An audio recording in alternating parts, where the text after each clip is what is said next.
INAALILAAHI وإنا إليه راجعون وحمانت lagu dilay magaalada Muqdisho fanaanad Saado Cali warsame oo kamid ahayd xildhibaanada baarlamaanka federaalka Soomaaliyeed wararka ayaa sheegay in Dilay hubaysan ay gaari ku horgeeyeen gaari ay la socotay fanaanadu dabadeedna ay rasaas ku fureen iyadoo mareysay agagaarka tarbiyano ee iskooyska Mukarama ee magaalada Muqdisho wararka ayaa inta ku darayay in rasaasta lagu furay ay ku dhimatay fanaanadu iyo darawalkii gaariga waday waxaana Dilaydu dilka geysatay ka baxsadeen goobta ay dilka ka geysteen fanaanad Saado Cali warsame ayaa sanadkii 2012 waxa ay ka mid noqotay mudanayaasha baarlamaanka ay soo xuleen odayaasha dhaqanku iyadoo ahayd fanaanad caan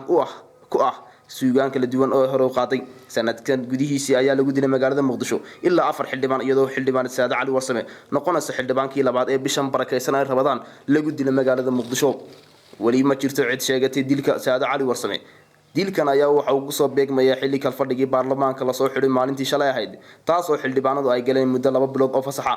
Saado Cali warsame ayaa ahayd fanaanad xagga fanka ku caan ahayd iyadoo lagu yaqaan guud ahaan geeyiga Soomaaliyeed heesii ay qaadi jirtay kuwa ugu caansanana waxa kamid ahaa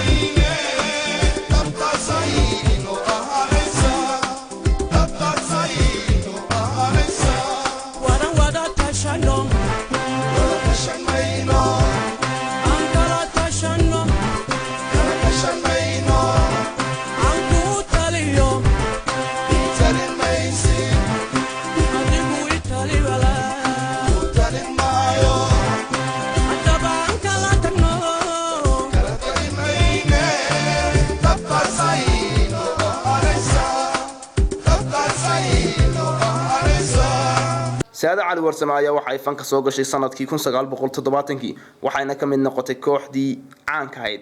ee Waaberi Saado Cali warsame ayaa waxa ay ka soo jeedaa gobolka bariga Soomaaliland ee Sool ee magaalada Laascaanood Cabdirashiid Cabdi Jaamac Cabdirashiid Rashka wararka Raaya TV magaalada Boorama